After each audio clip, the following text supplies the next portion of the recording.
want to welcome you to the Ask Jeff YouTube channel. Here's today's question. Was the Last Supper a Passover Seder?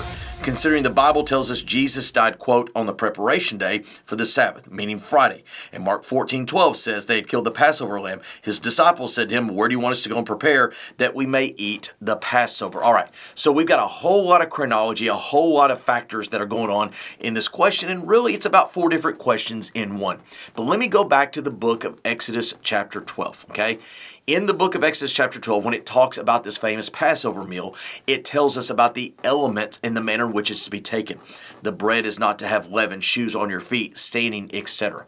Well, when you make your way further, not only in the book of Exodus, but particularly in the book of Leviticus, one of the things that you'll discover is that the Feast of Unleavened Bread and the Feast of Passover were somewhat simultaneous in chronology. Now, there is some overlap. Now, here's what's interesting per the question. In the book of John, chapter 19, verse 31, it says that when Jesus came down from the Sabbath, or prior to the Sabbath, that it was a high day.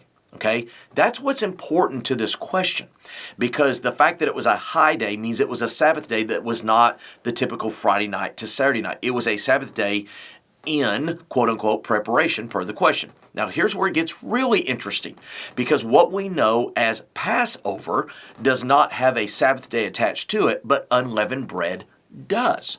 So the first day and the last day of the Feast of Unleavened Bread was a, quote, Sabbath day. So the day that Jesus Christ was removed from the cross wasn't Friday evening. I don't mean to mess up the typical traditions of what we know as the Easter celebrations, but the Bible clearly says it was a high day, meaning it was the Feast of Unleavened Bread.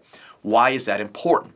Because the fact that they had the Last Supper the previous day, the Seder meal does not precede the unleavened bread. If anything, when you look at the chronology, unleavened bread always comes before what we know as the Passover, and at times they can actually be on the same night. So you take all those layers, you put it together.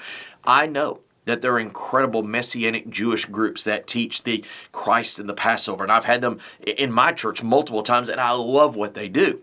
Because when we see the Seder meal in the light of Jesus Christ and His resurrection, it's an incredible picture of what He was going to do, even though it was instituted all the way back in the book of Exodus.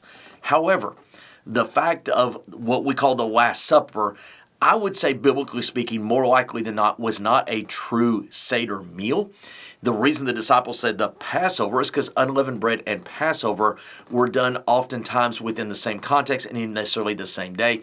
The very fact that it was the preparation day that Jesus Christ died upon is significant, because that would have been the Passover meal that night. And I would say chronologically, the meal that we know as the Last Supper probably was the initiation of what we know as the Feast of Unleavened Bread. Great question. If you have one, send it to AskJeff.net. Maybe your question will be tomorrow's.